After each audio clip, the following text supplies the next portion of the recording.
여러분은 귀신을 믿으십니까? 오늘 이야기할 사건은 제가 현직 경찰로 근무하던 시절 실제로 겪은 실화입니다. 단 한 통의 신고 전화로 시작된 믿기 어려운 이야기입니다. 약 15년 전 비가 내리던 어느 날 밤, 한 40대 남성이 술을 마시고 자가용을 몰고 귀가하던 중이었습니다. 그때 도로를 무단횡단하던 한 할머니가 있었습니다. 운전자는 제때 브레이크를 밟지 못했고 차량은 그대로 할머니를 들이받았습니다. 할머니는 그 자리에서 쓰러졌고 운전자는 잠시 멈추는 듯 하더니 곧바로 차를 몰고 도망쳤습니다. 음주 상태였습니다.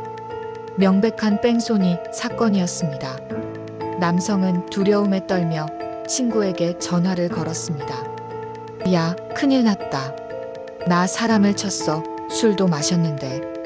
그는 친구에게 부탁했습니다. 너라도 현장 가서 사람이 죽었는지 살았는지 좀 보고 와줘. 친구는 망설였지만 결국 현장으로 향했습니다. 도착해보니 이미 경찰과 구급차가 와 있었고 할머니는 응급차에 실려 떠난 뒤였습니다. 사람들 사이에서 들려오는 말소리, 할머니야, 그 자리에서 돌아가셨대. 그 친구는 얼굴조차 보지 못한 채 단지 죽었다는 소문만 들었습니다. 그리고 그날 이후 두 사람은 그 일을 비밀로 묻어두었습니다. 5년간의 침묵. 그렇게 5년이 지났습니다. 사건은 기록에서 잊혀졌고 두 사람은 아무 일 없었던 듯 살아갔습니다. 그런데 그 친구가 어느 날 이상한 꿈을 꾸기 시작했습니다. 한 번도 본 적 없는 할머니가 꿈속에 서 있었던 겁니다. 자네 왜 그러고 있나? 처음엔 그냥 꿈이라 생각했죠. 하지만 보름 뒤 또 같은 할머니가 나왔습니다. 그리고 일주일 후에도 그 다음엔 매일같이 꿈에 나타났습니다. 친구는 점점 잠을 이루지 못했습니다. 먹는 것도 일하는 것도 버거워졌죠. 이건 단순한 꿈이 아니다. 결국 그는 어느 날 밤 술집에서 술을 마시다 울음을 터뜨렸습니다. 할머니가 매일 꿈에 나와요. 주변 사람들은 믿지 않았지만 그의 표정은 이미 한계에 다다른 사람이었습니다. 일일이 신고 전화. 그날 밤 그는 술 기운에 경찰서 112 상황실로 전화를 걸었습니다. 저 5년 전에 있었던 뺑소니 사건을 알고 있습니다. 처음엔 장난 전화인 줄 알았지만 내용이 너무 구체적이었습니다. 날짜, 장소, 피해자 인상착의까지 정확했습니다. 즉시 교통사고 수사팀이 확인에 들어갔고 결국 그 남성과 친구가 모두 검거되었습니다.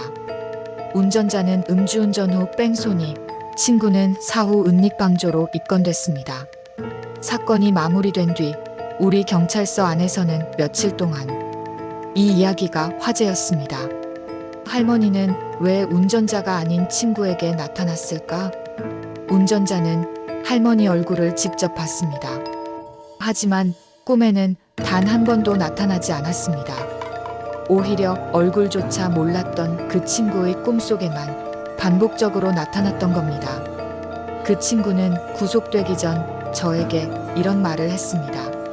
저는 죄를 짓지 않았다고 생각했어요. 하지만 할머니가 제 양심을 놓아주지 않았어요. 그날 이후 저는 사람의 양심과 죽은 자의 메시지 사이에는 어쩌면 우리가 모르는 무언가가 있을지도 모른다는 생각을 하게 되었습니다. 여러분은 어떻게 생각하십니까? 귀신이 나타난 걸까요? 아니면 죄책감이 만들어낸 환상일까요? 진실은 늘 사람의 마음속에 있습니다. 이 이야기는 100% 실화입니다.